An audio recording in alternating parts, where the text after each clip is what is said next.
Hey everyone, this is Thyworm, bringing you a review of Trials of Fire. Trials of Fire may be a rather generic name, but it's not so much a generic game. It takes elements from deck builder card games, from isometric RPGs and from adventure RPGs, which it turns into this very interesting mix. A lot of things could go wrong here, but somehow everything blends together really well. This is a cool game actually, and I hadn't heard about it at all. Quite often I receive emails from marketeers and PR agents about several video games asking me to feature those games. I usually decline after watching the trailer or even playing the game if they send a code, but in this case the trailer got me intrigued. So I said, Lewis, that was the guy's name, I said, Lewis, let me cut you a deal. I'll feature it at least in the roundup, and if I enjoy the game, I'll make a video. He said, fine. So here we are. I got a key from the devs and I did enjoy this game so much that I indeed made a video about it. This video. Not sponsored, of course. So what's this all about? When you open up the game, you start here, where you have various choices, various game modes. The main game, if you will, are the Trials of Fire, but there are other things to do as well. There are lore quests about specific tales, daily challenges and seasonal content. And as you play the game, you unlock more of these game modes. It may seem like there is a lot of variety, but the game modes kind of play out the same way, with the same gameplay loop. Very much like Slay the Spire handles daily quests. It's just that the setting changes, or you get a fixed party, or a bunch of modifiers are active. Still, it is a very nice touch. So let me explain a bit how Trials of Fire actually works. You first select a party of 3 people. There are various classes and each class has its own deck of playable cards, and each class has its own inventory slots, which determines the gear you can wear per class. And each gear piece comes with additional cards to play in your class's deck. A warrior can wear heavy armor and a shield, which provides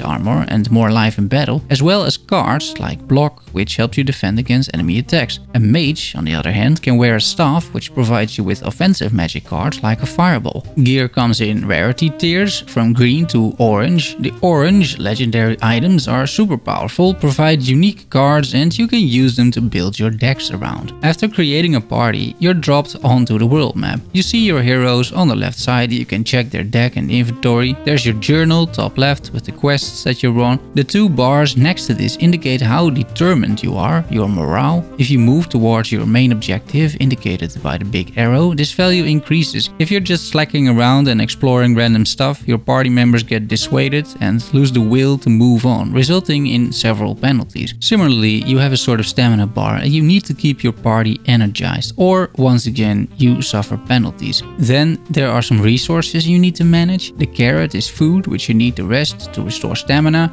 The herbs let you upgrade or forget cards, and the gold lets you buy food, herbs or gear. Top right, there is a minimap, and then there is the main map, of course, which has various points of interest, and if you hover the locations, you get a tooltip as to what is going on there and what is likely to happen. This part of the game is where you make your most important decisions. There's this constant balance between your stamina, morale and exploration. Just getting to your goal isn't enough. You need to level your characters as well by doing battle to improve their gear and cards. Too much exploring and you get debuffs weakening you in battle, and you run out of food as well. But not enough exploring and your party is way too weak to handle the interesting boss battles. It's a huge balancing act which forces certain decisions with big repercussions. Once you arrive at locations, they trigger small story bits where you need to make even more decisions, resulting in either loot, side quests, injuries or more fights. Once you enter battle, the game completely changes to this hexagon-based map, and it becomes a matter of positioning your characters strategically and playing the correct cards. By sacrificing cards, you gain willpower, which is required to play cards. And all cards have certain boundaries, certain costs to it, sometimes negative effects, sometimes a certain range at which they can work, and sometimes certain buffs. Once again, a big balancing act. It's very strategic, because which cards will you sacrifice for some defense and willpower? It's never an easy decision, honestly. And the game features a bunch of cards already. And then there are the enemies, which are brutal. I played on medium difficulty and have reasonable experience with these games. I played titles like the Lord of the Rings card game, Slay the Spire, Cataclysm, Banners of Ruin, Professional No Limit, Texas Hold'em, Hearthstone, Gwent and many more. Trials of Fire, however, is definitely on the more complex and brutal side of the spectrum. One mistake in battle and your character is dead. And this character now has a massive debuff. if you even manage to survive the fight with your remaining members. It's paramount you really think carefully about how you position, how you use cover, how you build your deck, which spells you're looking for when you're drawing cards, etc. This is not a relaxed game where the start may be a bit rough, but then you steamroll all the content with infinite poison stacks like in Slay the Spire.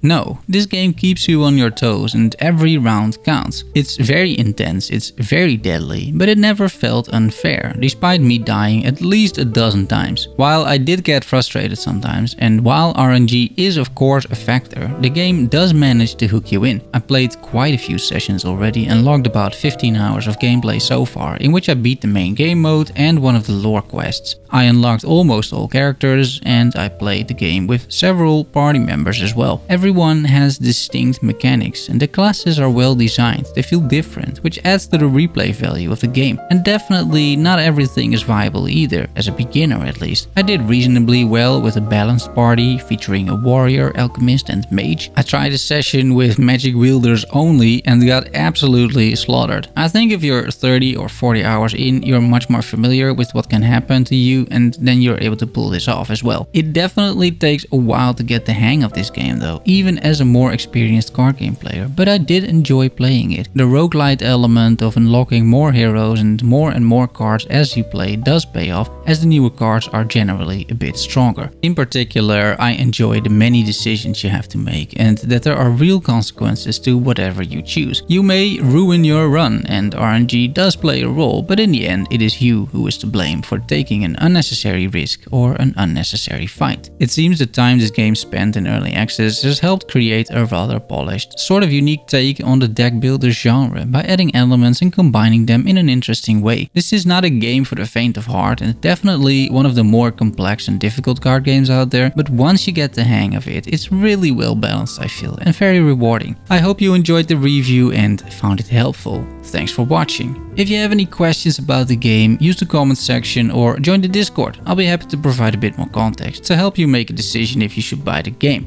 See you soon, love you all, bye bye.